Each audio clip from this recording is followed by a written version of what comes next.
Hi, everyone. Welcome to another episode of Facebook Live with Flow Living. I'm Alisa Vitti, the founder of Flow Living and the author of Woman Code and the creator of the My Flow app. And I'm really happy to be back. I look forward to my Thursday chats with you ladies in the Ovary Gang. And today we're going to be talking about something that's really near and dear to my heart. We're going to be talking about, the motherhood shift, right? What does that mean? Sort of, there are a lot of things that come up hormonally postpartum, and how do we best navigate that? I want to share my secrets to my postpartum journey and some of the hacks that I use to really keep myself well and balanced. And I just had all my blood work done and my saliva testing done, and so I'm really happy that everything's going so smoothly. And I know that that's a testament to the foods and the supplements and the exercise and the sleep and all of the things that I did, so I kind of really want to share that with you today. And I also want to just share some other fun strategies around like balancing work and some of the support tools that I brought in, specialists and other healers and things that I used in that fourth trimester. The fourth trimester being sort of this magical 3-month period right after you give birth. That's so critical to set you up for hormonal health, really even into your perimenopause and postmenopausal years. It's really fascinating. The way that you take care of yourself postpartum is really, really valuable if you do it right, and it's such a good investment in your well-being. So I want to kind of share all that with you, and for those of you who are joining, welcome. I kind of want to know how things are going for you. Are you in your fourth trimester? Are you struggling with your hormonal balance?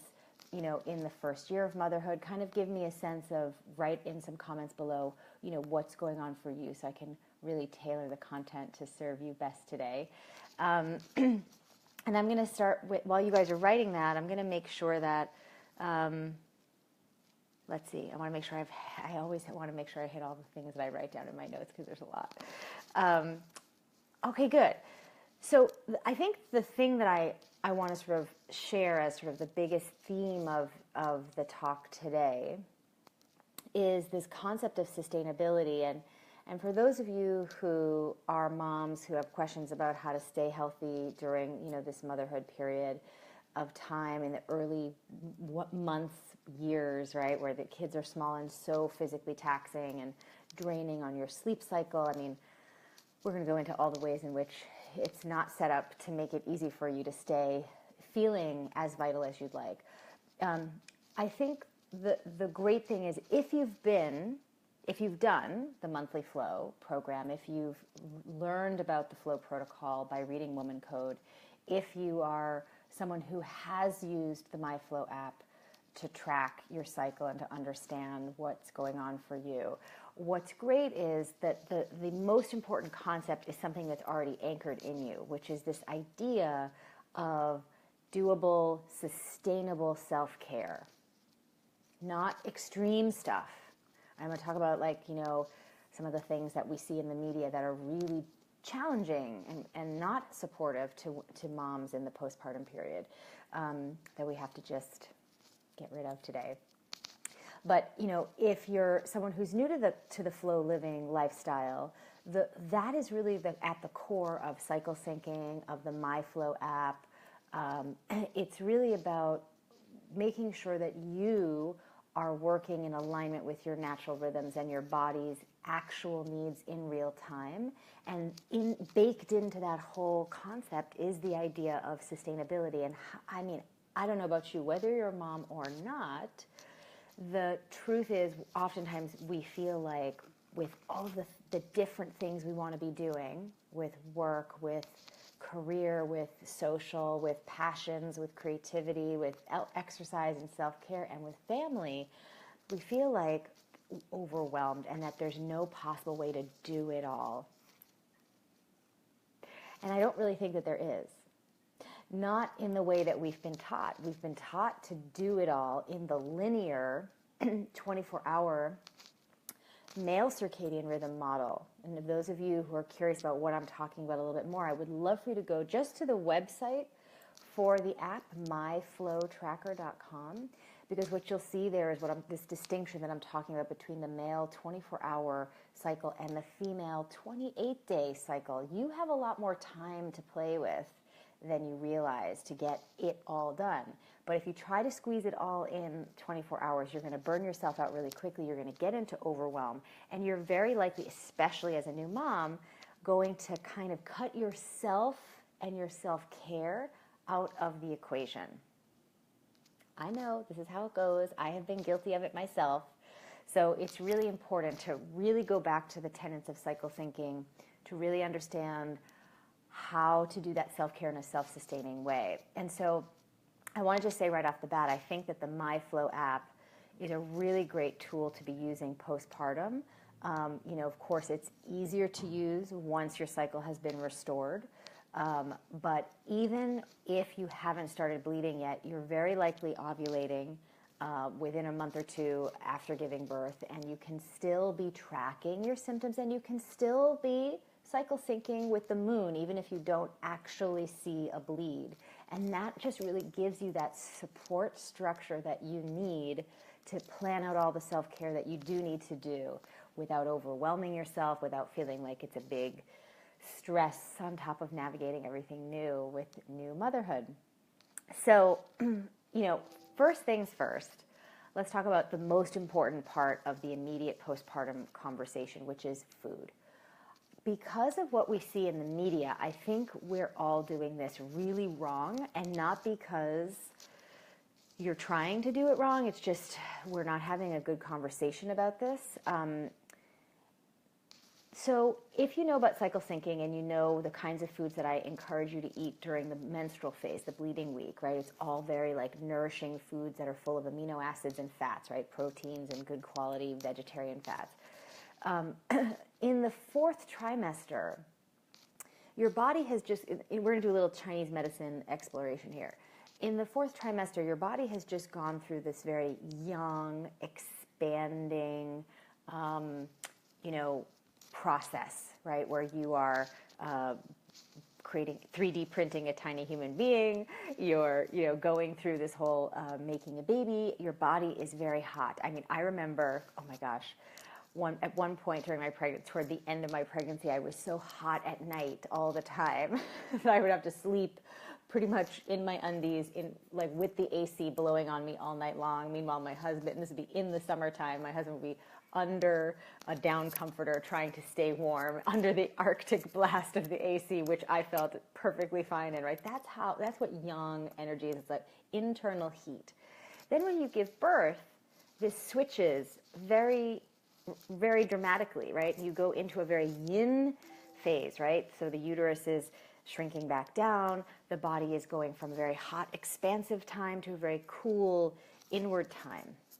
And this is an important thing to just keep in mind, because when you're nourishing yourself or thinking about the foods that are essential for this fourth trimester, they have to be foods that balance out that yin, cool, cold, damp thing that's happening inside your body.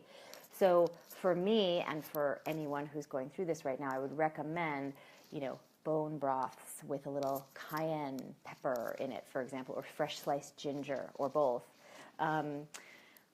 Liver pate, red meat, avocados, salmon, sardines, sesame seed paste. I remember I'd put white sesame seeds in my oatmeal, and I'd make a black sesame seed pate, like a spread, and put it on little crackers. I mean, anything that I could do to get all of these super dense, almost thinking about them eating like superfoods, right? Into my diet. Miso soup, chicken stew. What else was I eating? Oh yeah, I would make my own organic chicken liver, sautéed apple and onion pate. And all of the food was cooked for 3 months. And I experimented. I was like, well, maybe I'd like just like an apple. How bad would like a raw apple be? And I remember biting into that raw apple. It was probably like a month postpartum, and I was like, oh, this is so gross. I literally felt repulsed by this raw apple. And I tried it again at the end of the second month and the end of the third month. It really wasn't until the middle of the fourth month that I started to be able to just slowly introduce some of those raw foods in. No raw greens, nothing like a smoothie or a juice. The only thing that I would, and I didn't even do like to increase my milk supply, I wouldn't even drink like a fennel juice or something like that. I would boil fennel, right? I would take fresh fennel bulb and I'd slice it up and I'd just pour some hot water over it, or I'd boil a bunch and just drink the water during the day. So that kind of thing, I would really want to be very sensitive, and I would use lots of warming spices, warming and drying ginger, cayenne, turmeric, eggs every day with tons of turmeric and cayenne pepper, but not black pepper because black pepper reduces milk supply. Oh my gosh. So those types of things were really, really essential to healing and replenishing what was lost in the pregnancy from a micronutrient standpoint, as all of that good nutrition that I was doing during my pregnancy was going to developing the cells and tissues and organs and everything of my child.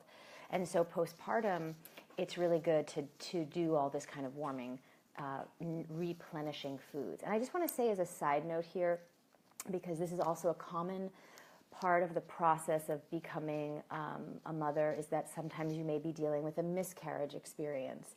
And I again, just like we don't talk enough about periods, I don't think we talk enough about all the extraordinary things that happen to a woman's body. And in the case of a miscarriage as well, at whatever point it is happening to you, this same postpartum replenishing diet is also equally essential to help your body heal and rebalance, and also potentially to help prepare you if you are going to go try again. It will help absolutely prepare you to be ready from a fertility standpoint and an optimum nutrient profile standpoint for a second or an additional pregnancy. And I think it's really important to be putting our effort and energy focusing on healing and replenishing.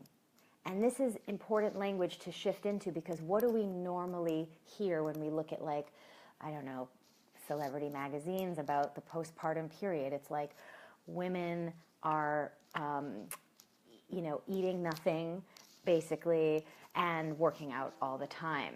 And now, that might be appropriate if you've got some crazy movie contract that you've got to do. But even then, I wouldn't really recommend it. You need those 3 months to really restore balance. And I think that we put ourselves at greater risk, for example, for things like postpartum depression when we aren't nourishing ourselves properly, because the micronutrients that are good for our hormonal balance are also helping us produce adequate levels of serotonin and dopamine and norepinephrine and all these other neurotransmitters that are really important for our mental health as well. So forcing yourself to try to focus on losing weight and getting your body back is the wrong way to be thinking about it. What you want to be doing instead is thinking about restoring your micronutrient levels by eating super nutrient-dense foods like it's your job for 3 months.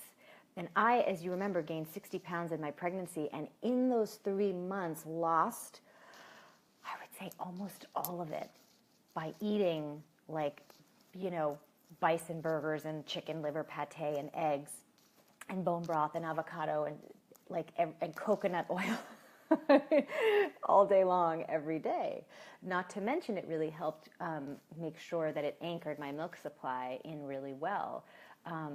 So I think it's a really important thing for us to be thinking about, shifting that interior dialogue from, oh my gosh, I have to get something back, like my body back. Well, the way you want to get your body back is by nourishing it, not depriving it. That is absolutely the worst thing you could do. And especially if you're someone who wants to really establish good milk supply, you really want to be power eating. It's so true. You don't actually need that many more calories when you're pregnant, but you do need more calories when you're breastfeeding, and especially those first 12 weeks, in case you were wondering, those first 12 weeks, that fourth trimester, where you need to be restocking your body with these super dense foods, is actually the time in which you program your mammary tissue for milk production for the time that you will be feeding this child. So having the child on the breast as often as possible, nursing as often as possible, and eating enough to make enough milk is so critical in that fourth trimester. So I think it's really important to just keep in mind that you want to be thinking of yourself like an Olympic athlete, because you just did probably something that should be given a gold medal, which is make a person and give birth to that person by whatever means it was. And not to mention, labor, whether it was vaginal or cesarean, is also a very nutrient, depleting experience, and you need to recover and restore from that. So I think it's really important to think about the healing and the restoration time with food, and really give yourself a lot of replenishment. On the supplement end, I would say as well, really, really important to stick with your prenatals, stick with a good fish oil, stick with a good probiotic, and that really can help. I also added in some evening primrose oil for myself, just to help balance things out a little bit more. So again, it was like the more fats I could get in my diet, the better I was feeling. So even evening primrose oil is another essential fatty acid on top of, a good fish oil. Nordic Naturals is a pretty clean brand if you're looking for one. So those are some things that I would really do. Other supplements you got to really stay away from because you're breastfeeding. So what was good for you during pregnancy is very essential to continue doing postpartum. So I would really encourage you to stick with that. And it's so common that we stop taking our prenatals like almost right away after we give birth, or within a couple of weeks, and you still desperately need that multivitamin. You still desperately need all of that micronutrient replenishment. So don't give up on your self-care. Find a way to make it easy for yourself. Keep it by the bedside with a glass of water. Find a way to be in a good routine with that.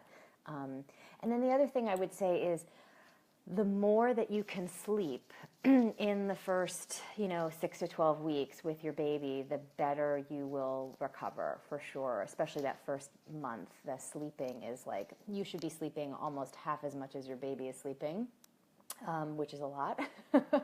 And, I know that there's like a desire to, I don't know. I think we come at this from so many different psychological points of view, but we often feel like we have to get back. We have to make sure that having a baby is not, no one is perceiving us as somehow now having that be a liability, or, there's all sorts of stuff that the patriarchy might make you feel confused about in terms of motherhood. But the truth is, you just did this most extraordinary thing, and you need some rest. And giving that to yourself feels really good. And fighting it creates stress and inflammation in the body, which slows down your healing and suppresses your milk supply.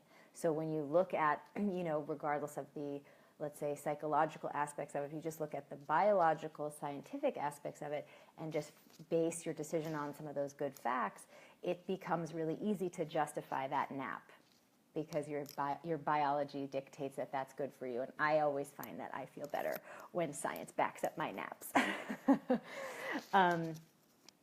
And I want to take a few questions here at this point. I'm going to talk a little bit more about some of the other things that I did immediately postpartum.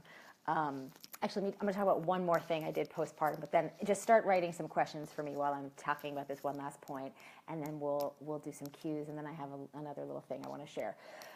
But oftentimes people ask me about, what about a doula? What about practitioners postpartum? Is there anything that we should be doing?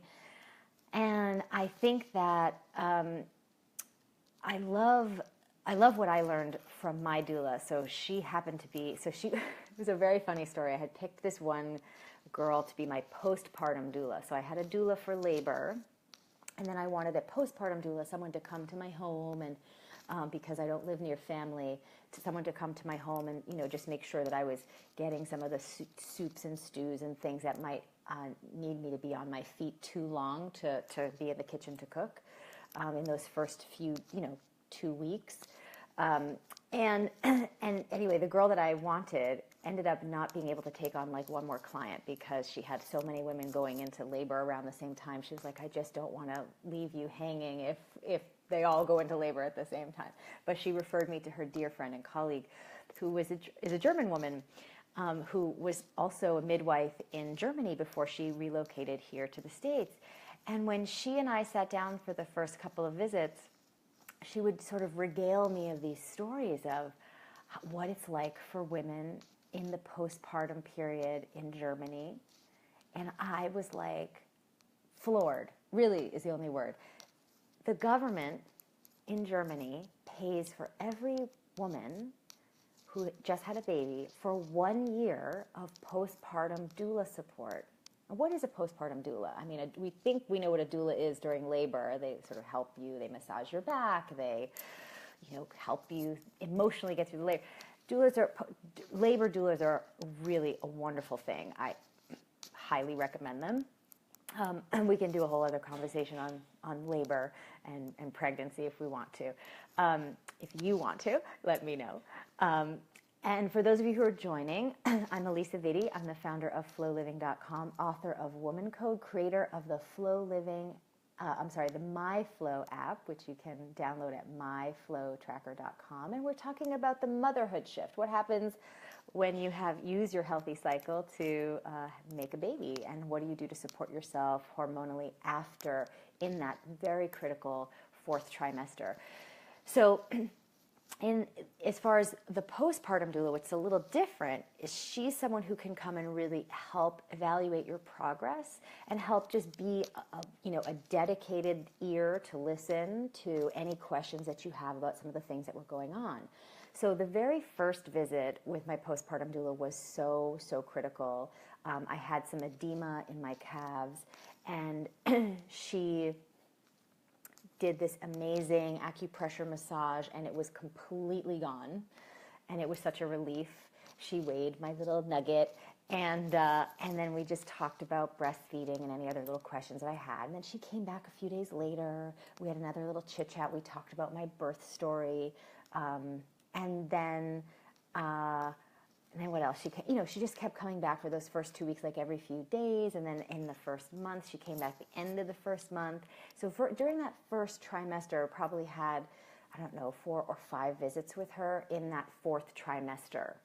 And it was just so reassuring to know that she was there as a resource. Any questions that came up in real time, that I could sort of talk to her. She was so focused on because of her vast experience of dealing with new moms and new babies in that 4th trimester, she was such a great resource to have. I can't recommend postpartum doula enough. Now, of course, I didn't choose to continue on with her much beyond the 4th trimester, but I can only imagine how wonderfully reassuring it must be for any mom in Germany, for example, who has access to this, and I'm sure there are probably other countries in Europe that do this too, that they just know that at 6 months, the postpartum doula is coming back for a cup of tea to see how things are going, and even at the 12-month mark to see how everybody's doing and adjusting to life as a new family.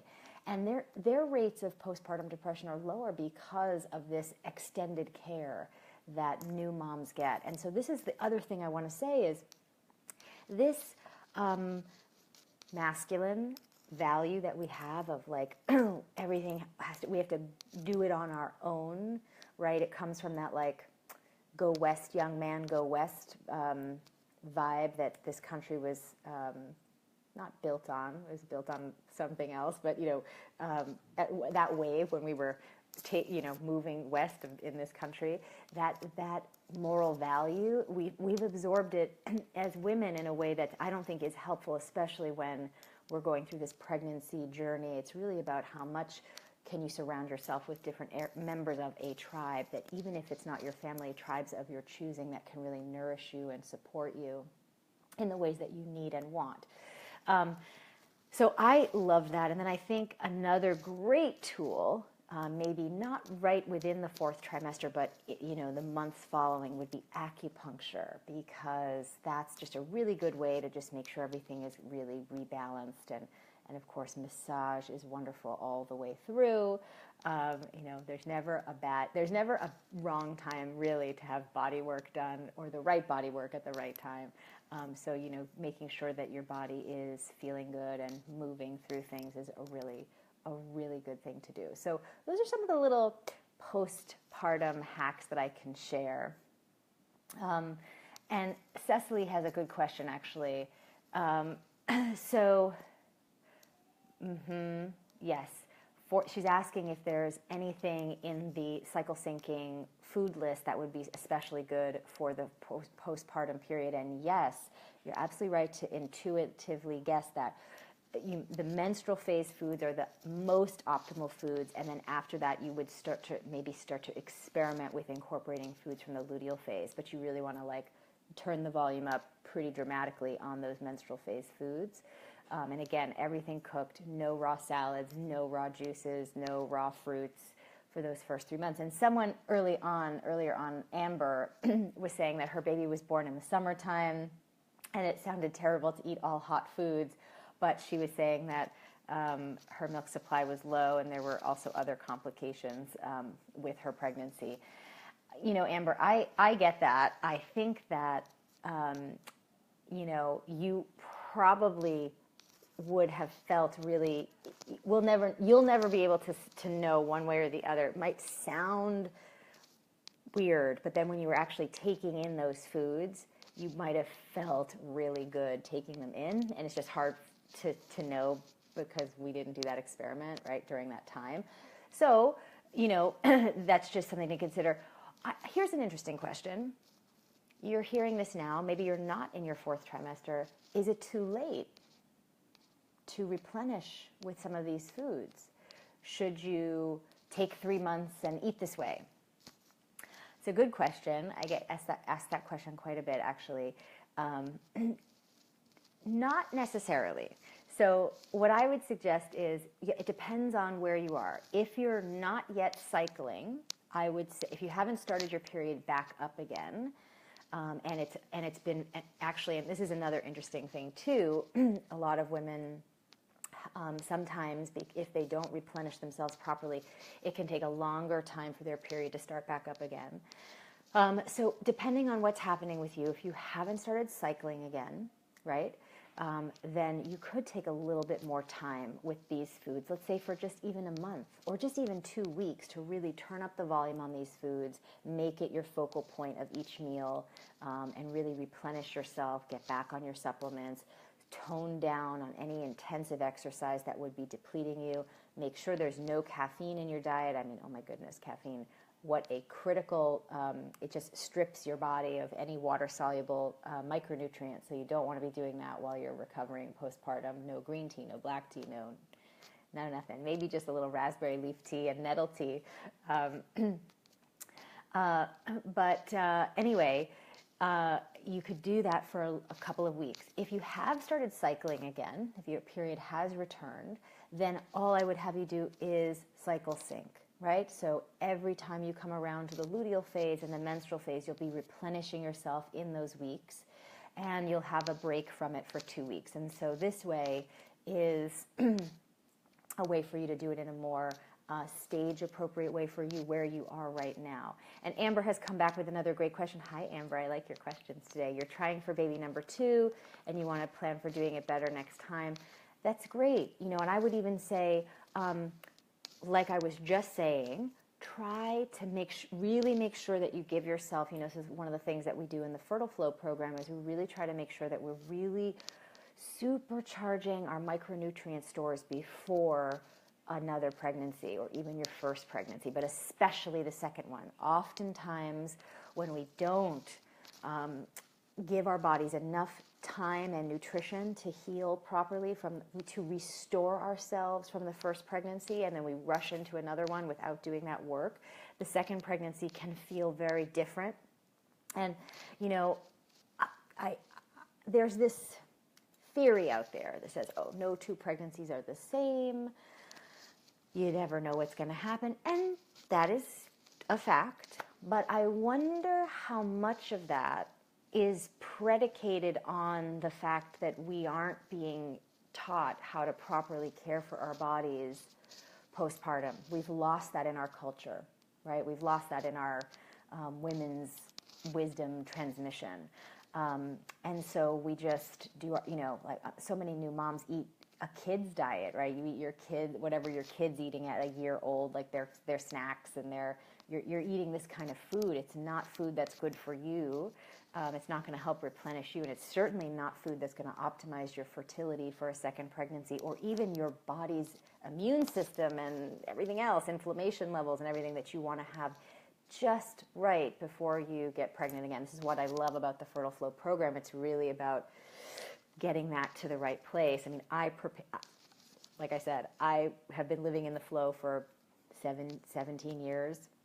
And then I, on top of the cycle syncing, did a year of even more intensive micronutrient prep that I then, shared in the Fertile Flow program just to get myself ready for a healthy pregnancy. And so for baby number 2, I would recommend that you really give yourself a chance to eat some of the foods that we were talking about to really, beef up on some things, so to speak, fats and proteins and supplements that really can help replenish that micronutrient supply, and then have a healthy second pregnancy too. Would be really good. Another little trick for establishing milk supply, regardless of what's going on, is, I will talk about exercise in a minute, Cecily. Is to make sure that you pump, if you're going to do any breastfeeding of any sort.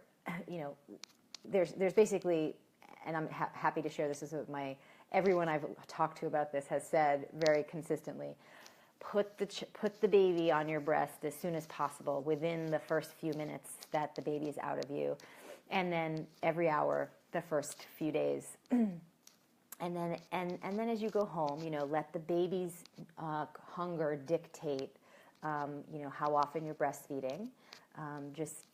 On demand is the best way. I know there are a lot of books, and I got sucked into this too. I was like, oh, I've never done this before. I've never had a baby before. I've never breastfed before. Maybe there should be a schedule, da, da, da, da, da. And I remember reading some of these books about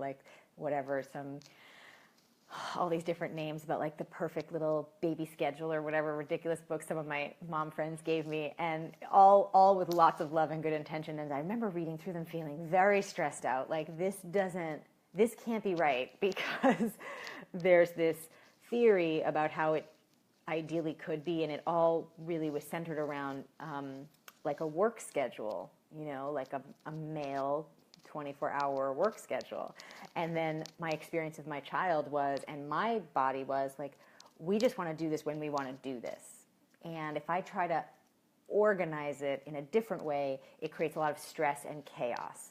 So actually there is a natural order to feeding schedule and sleeping schedule that I just need to allow for.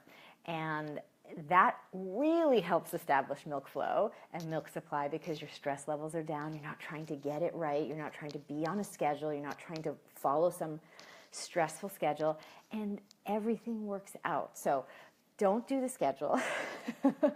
Be free with it. Be generous with the feedings, anytime, anywhere. And then just pump once a day and save that breast milk in the freezer for, backup. I still have the majority of my pumped breast milk in the freezer that I'm saving for the future, for anything from, let's see, if, I don't know, a rash, if my daughter gets some sort of rash, or a really gnarly insect bite, or God forbid, like a sunburn, or, anything that I could use. The breast milk is full of immune factors that can really help the skin heal very quickly. Of course, it's too old to consume now because she'll be 2.5 in a couple of weeks, but it's excellent for topical application as long as you can store it in the freezer. So that's a really good thing to do as well, to establish milk supply. And a little secret I'll happily share. I remember it must have been in the first 6 months, because after that it's really not, the breast milk got old. There was one period of time where I thought I was going to come down with a cold, and I unfroze my two bags of little precious breast milk that I was like hoarding. And I unfroze 2 of them, and over the course of like 3 days, I like drank like little like medicinal sips of this breast milk. Like I would take elderberry syrup, I would take like my little breast milk, tablespoon here, tablespoon, over the course of a few days. And it just nipped whatever that cold was in the bud. So whatever immune factors are good for the baby through the breast milk are certainly good for you too. And if you feel a little run down at any point in the first 6 months while you have pumped this milk and it's fresh and still consumable, try your breast milk. Tastes delicious, especially if you're eating the ways that you should postpartum. It's really a really delicious substance that's really, really good for you. So good, in fact, in case any of you find that a little weird or yucky, in Japan, it's sold as a sports and athletic performance-boosting beverage. So there are women who will express milk and sell it to this company, and they repackage it, and guys drink it before they go on a long bike ride, for example. So, everybody does their own thing. I'm just saying it's there for you if you want it. I even have a colleague who recently posted on Facebook about how she had all this old breast milk. She didn't know what to do with it, so she started giving herself breast milk facials, and she couldn't get over how it was transforming her skin. So I don't know, I might try that too. I haven't tried it yet, but you never know. There's lots of good. Certainly don't throw it away, and certainly try to save it or share it with a breast milk bank. There's lots of things that you can do. All right. Oh my gosh, where's this time go? Cecily had that question about exercise, and keep any questions that you have coming. I'm here to answer any questions you have about immediate postpartum, the first year or 2 of motherhood, breastfeeding, preparing for a second pregnancy, whatever it is that you're curious about, and also the work-life balance. I'm going to talk, after this question, I'm going to get into, how long did I take off from work? How am I doing with work now? All of that stuff. Because I think that's another big part of the motherhood shift is getting back into your work routine, and how do we do that without putting a damper on our health gains or even digging ourselves deeper into imbalance, which is not good for anybody. If mama's not happy and healthy, nobody's happy and healthy, that is for sure. So Cecily's question is about exercise. Do you recommend more of a restorative routine similar to exercise during the menstrual phase during those first 3 months? Yes. I love that I have all these flow living, experts here. I love it. You all must be women who are practicing the flow living lifestyle, and I'm really happy that you're cycle syncing and know this more intuitively now. You're absolutely right. So, like I said, sleeping is a really important form of physical activity, if you will, during the 4th trimester. And I like to call it a physical activity because we don't think of it that way. We think of it like, just something that happens. But you want to plan for naps, and then you want to plan for some gentle stretching, some yin yoga. Very good to do yin yoga postpartum. And then anything, that can just gently, like walking in yoga. If you feel strong enough, a little foray into some mat-based Pilates as a way to kind of reactivate the core muscles. We should talk about diastasis recti when we're talking about exercise. This is a common problem where the abdominal muscles tear, and there's, it's hard to get your abs back, and you kind of feel strange about that. There are a couple of workouts that you can do that are all focused on this diastasis recti issue. I think there's something called the DIA method form of exercise that's great. It's where you really, it's a really interesting thing. You basically, kind of like Pilates, you tighten in your mind, you're imagining yourself like really pulling your belly button back to your spine, and from there, once you've locked that in, then you do, let's say, a move. It's a very small move, like maybe you're doing a squat, or maybe you do some sort of abdominal move. But it's really by focusing in on this contracted abdominal situation. But check out the DIA method; they were great. And I even think they're great even if you don't have diastasis recti, because, you know, any stretching of the abdominal wall, any C-section, anything that's going on, really focusing in on healing up the abdominal tissue properly postpartum is a really good thing to do. And again, it's a different kind of focus, right? When you think about exercise, it shouldn't be about, you know, punishing your body back into submission, back into your pre-baby weight. You will lose all the baby weight. It really is about, how can I help my body that just went through this epic experience? What kind of like body work? I think about exercise postpartum more as like body work, right? So like myofascial stretching, right, which is a really cool way to help any sort of things that are out of joint, really good to do postpartum. You know, things like that, Pilates, where it's really about restoring proper alignment and function and range of motion and strength from a core stability standpoint, as opposed to like some extreme pushing stuff. Kind of want to be more yin, more inward, more that kind of exercise. So I'm putting myself in the feeling of this like nurturing, and it's very relaxing. So if I seem really chill today, that's why. Okay, so sleeping is exercise. Yes, Cecily, I think it's important.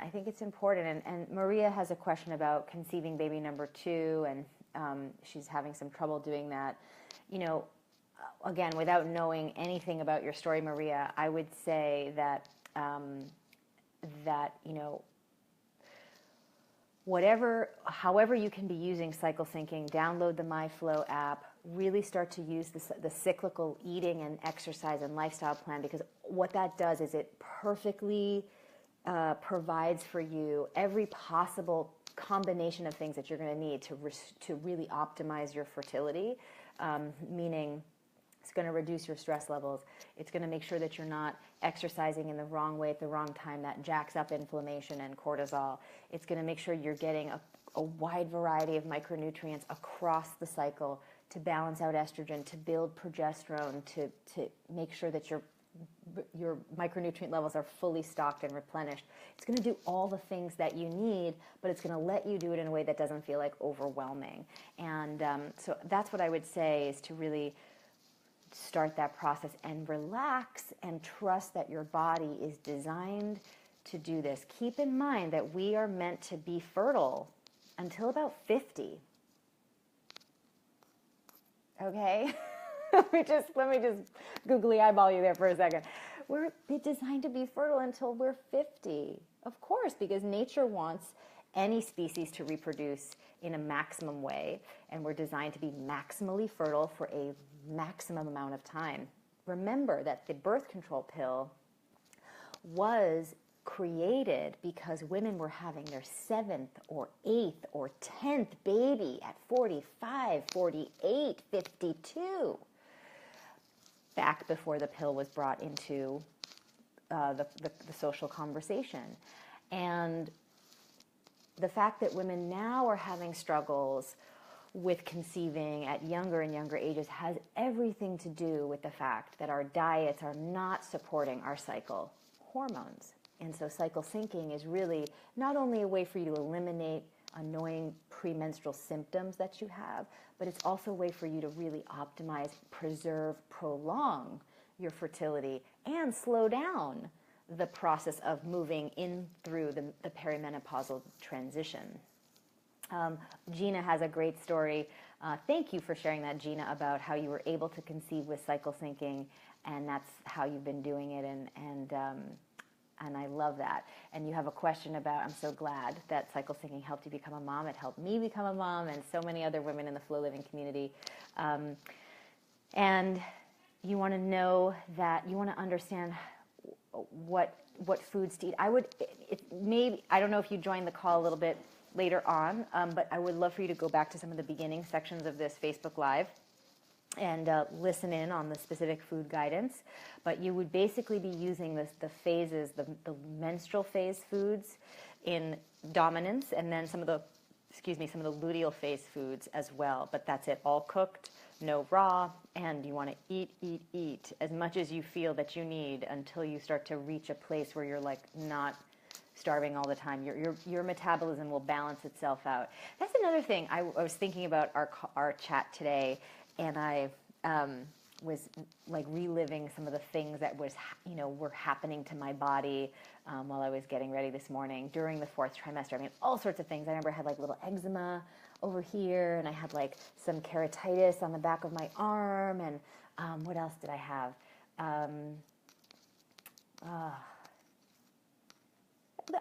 Those were really the only 2 skin things that I had.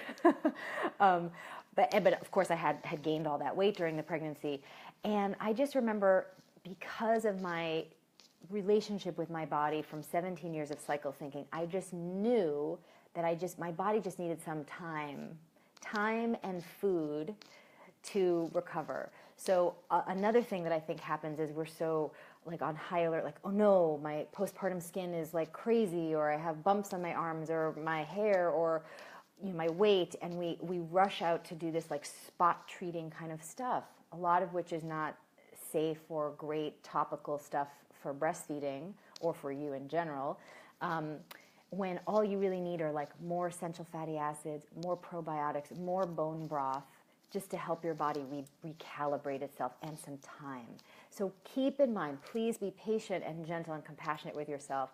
I always say that we should, as women, when we're really trying to do some sort of active healing, whether that's actively healing a menstrual condition or restoring ourselves from a pregnancy, we should think of it like, waiting for your baby to start walking, right? You wouldn't be like, all right, let's go, power through, push really hard, today's the day, every day we're going to try really. You would not, it's more like, take your time, don't stress out about it. When it happens, it happens. And then when it does happen, you're like, oh my gosh, that's wonderful. It's a whole different orientation. It's a joyful, loving, celebratory orientation.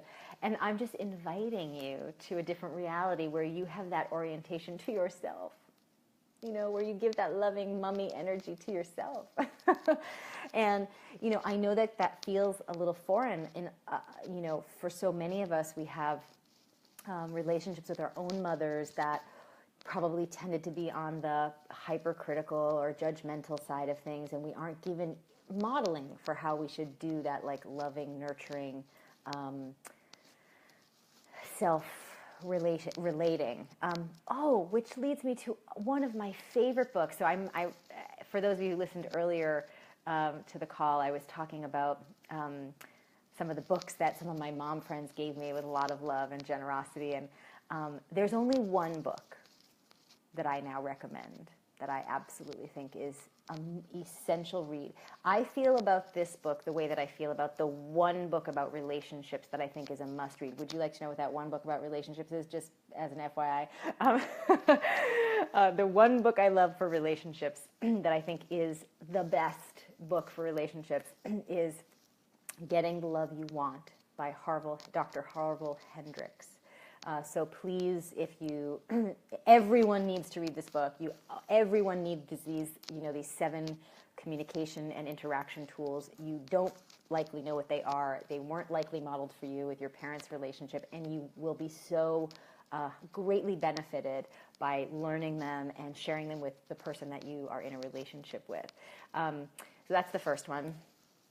The book for parenting that I think is at this level, that is like an essential read it book, is called Rest, Play, Grow by, I forget his first name, Dr. Neufeld. I can't quite pronounce his last name, but Rest, Play, Grow. There's a little palm print of a kid with like a whole bunch of rainbow finger paints all over the hand, and that's it. Really important read.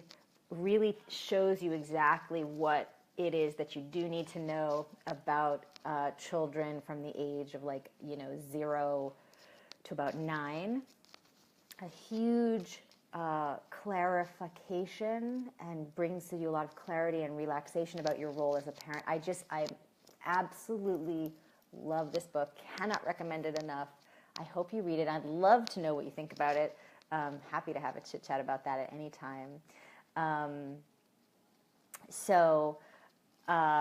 Okay, some of you have been asking me throughout this thing if I'm ever going to write a cookbook or if there are recipes or one that you recommend. That's really nice. I like that idea. I've been working on something, and I'm still working on something. It's not a cookbook per se that I'm necessarily thinking that I would publish, although that's not a bad idea. But I am working on some ways to get you more recipes. So stay tuned, and that is forthcoming, hopefully sometime soon. And yeah, thank you for asking. I'm doing my best to try to get you as much support as I can. And I love hearing that this lifestyle is really supporting you, that you love living the flow lifestyle, that this is what is the foundation of your self-care, what's helping you achieve your health goals, your motherhood, goals. I think that this is really such an important paradigm shift for every woman to step into, to really put her cyclical nature at the center of her self-care. And the fact that you've figured that out is just such a huge advantage for you, not only in your health, but in every area of your life. And I'll say that I can't believe I've already been talking to you for 55 minutes, but I'll wrap with just a very brief thoughts on, how cycle syncing has really served me in coming back to my working life now as a mom, because I have many different competing priorities in a way, right? I want to spend as much time with my daughter. I feel I've discovered like a second passion. If I had like a little bit more free time to dedicate, I think I might be a homeschooler. I really love teaching my daughter stuff. We do these fun experiments. So I love teaching her science and languages. So we do. She's practicing. I speak French and Italian, and so I'm teaching her that, and we do science experiments. And so like I'll put 3 different colored milks, nut milks and things in a glass, and they all look the same. All the glasses are the same. And I was like, okay, let's do an experiment with our senses. Let's look and smell and taste. And anyway, I love teaching. I love learning. Anyway, but I have all these different competing interests now. I love flow living. I want to keep building and serving you ladies. And then also I love my daughter, and I want to keep nurturing her and spending time with her. And I love myself, and I want to take good care of myself too. And there's like, it's hard to do it all, right? I feel you. The struggle is real. And the only thing that I have to lean on is the cyclical self-care plan. Because if I didn't cycle sync my self-care, my exercise, my food, I really think I would just get so quickly lost in that 24/7 paradigm where it was like, there's no time. Everything has to be done now. Everything is equal priority. I have to, all the work has to get done, all the exercises, all the cooking, everything has to be done.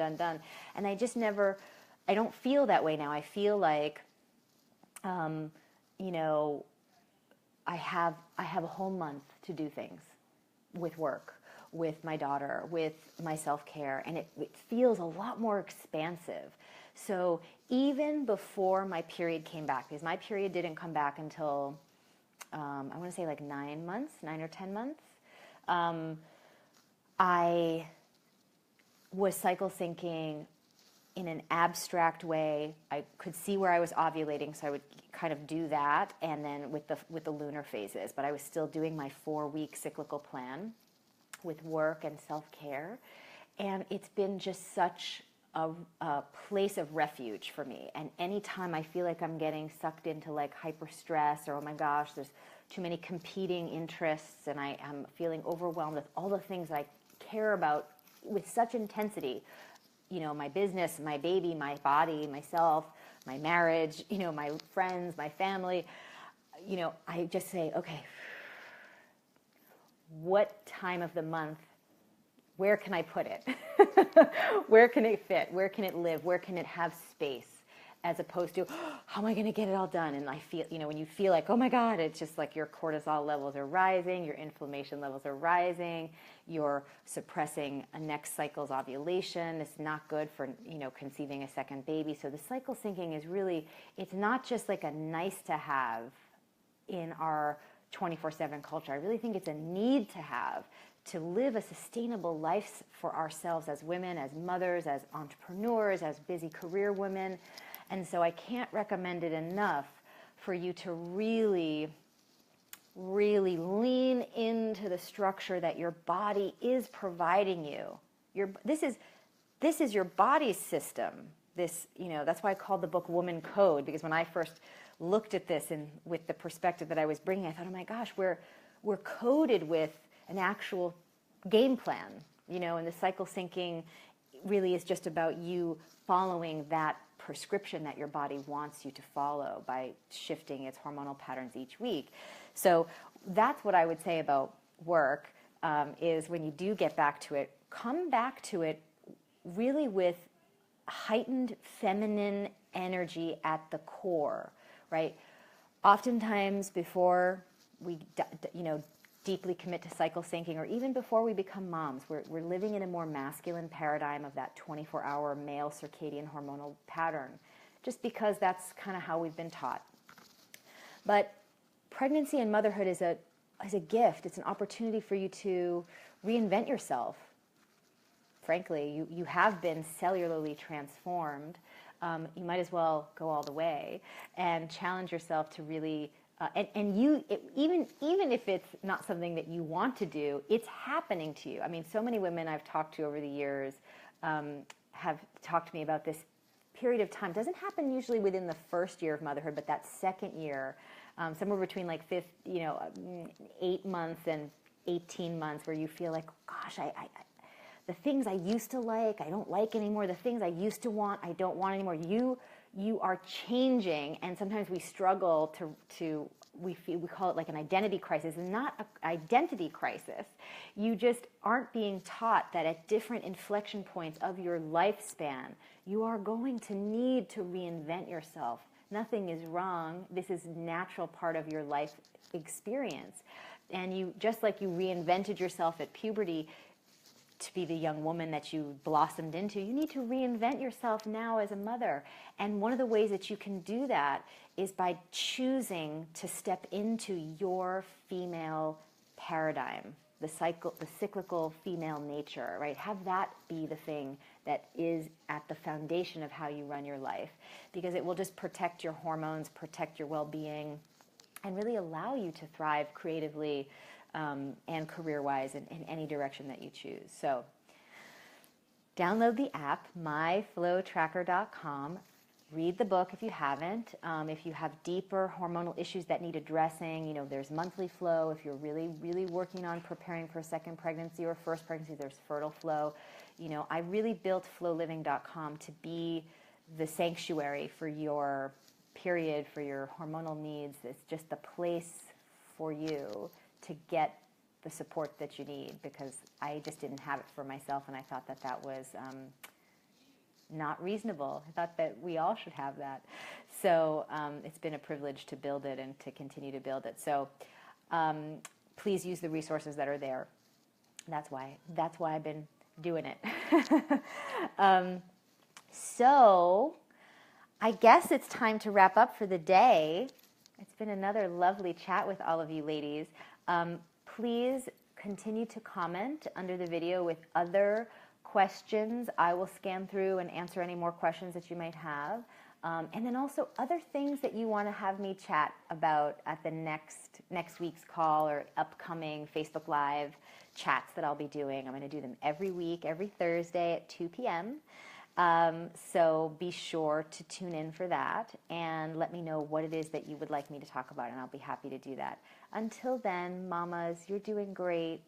You are. Just keep telling yourself that you are, if you're here on this call, you're obviously someone who is very self-aware, and how lucky your child is to be around a mom who's going to bring that self-awareness and model that for your child. What a gift you are as a mom to your child.